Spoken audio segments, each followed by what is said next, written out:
Grew up in the religion of Christianity. We as Christians thought that we had the 10 Commandments, which is what we would keep, our moral law.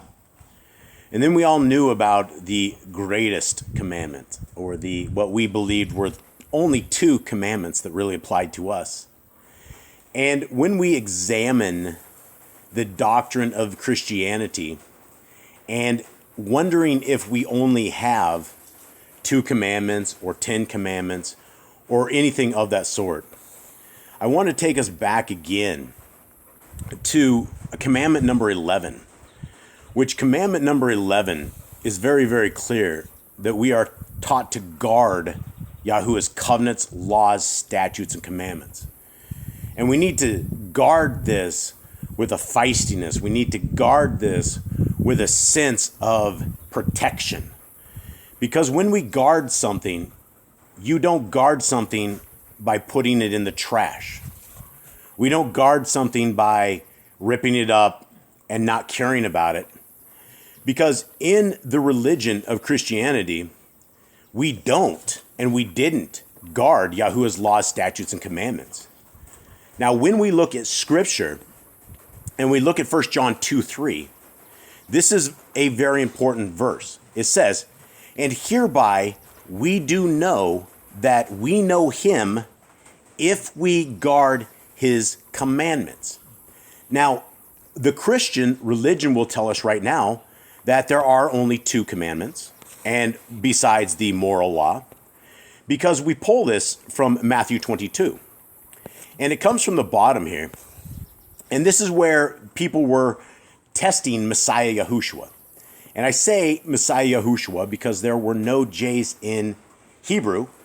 The name Jesus is a Greek name. And so when we look at what our Messiah was saying, he was saying this.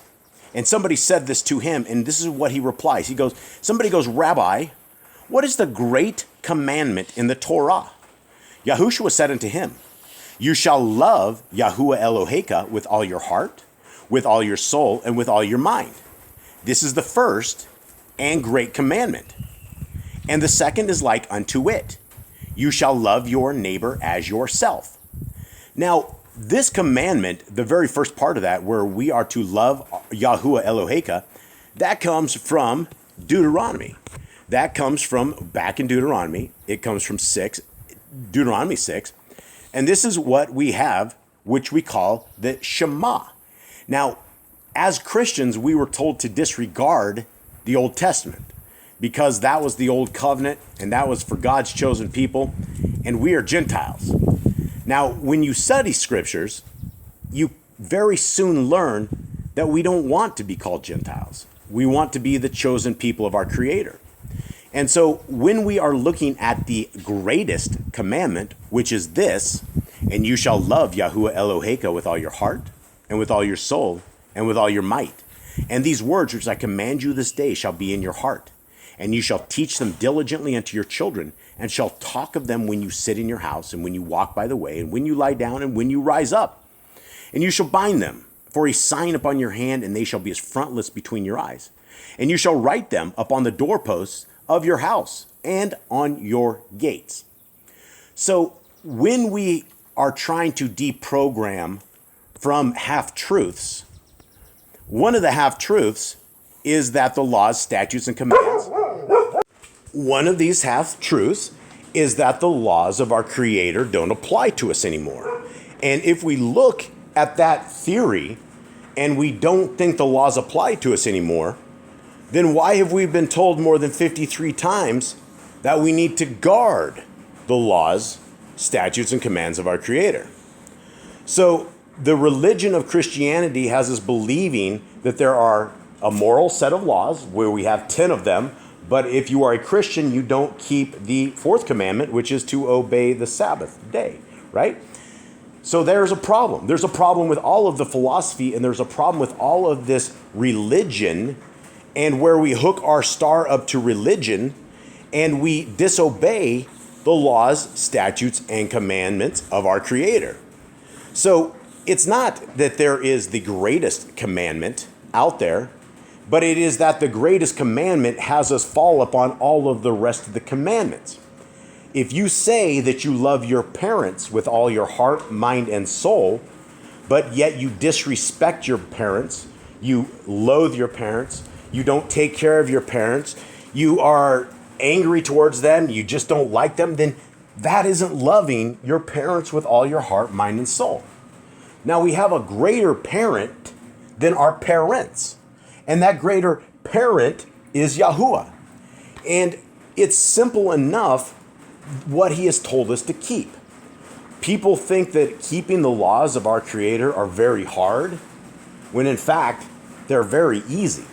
In fact, that's more of the deprogramming that we have to go through. Because we've all been taught that these are some laws that are so hard to deal with that nobody's going to be able to do it, and it's going to put you in a ball and chain. You're going to be oppressed. It's just not going to be a good life if you're under the law. My friends, being under the law means that you are blessed. Being under the law means that you fall under the protection of our Creator. That doesn't mean bad things won't happen to you, but it means that when bad things do happen to you, you have an entity that is willing to help you. And there's no better way to live. If you want to reject the laws of our Creator, you reject wonderful things, such as do not eat the blood, right? This is something that none of us should be doing, but there are groups of religions of Satanists that enjoy drinking the blood. We're told not to do it because there's life in the blood. We're also told to master sin. Master sin is as easy as stopping pornography. It's as easy as walking correctly according to the Torah. When we walk against the Torah, we're going to be cursed. But everything in these laws, statutes, and commands are awesome. They're beautiful. They will enhance your life. They will beautify your life, and they will help you on this kingdom road. My friends, this walk that we have is not a walk for this present time. The walk that we have is a resume for the kingdom to come. It is a resume that our Creator and His Son are going to look at, and they're going to say, okay, do you qualify for the awesome position of the kingdom to come? Have you been obedient? Do you truly love our Creator with all your heart, with all your mind, and with all your soul? And if you don't keep the laws of our Creator, then by default, you don't love our Creator with all your heart, mind, and soul. We're called to be obedient. There's nothing wrong with being obedient. If people think it makes you a lesser of a man to be under the guidance of the Creator who created us, I say that makes us a smart man. We need to do what is right for us, and we need to protect our soul. We need to always love our Creator with all our heart, mind, and soul. And then I will leave it with this. Guys, we need to guard this. When you guard it and you put your dukes up, when somebody's coming at you and you see people squaring off and you put the guard up, that's what it means. It means to protect the Torah with everything, especially your soul. We're trying to protect the soul. And if you do not guard the laws, statutes, and commandments of our Creator, then we're being reckless with our soul. And we're using the time that we have right now for not good things. I invite you guys to seek our Creator today, to read Genesis, Exodus, Leviticus, Numbers, and Deuteronomy, to start that path, to start this relationship with our Creator. And that is it. I hope you guys have a wonderful day.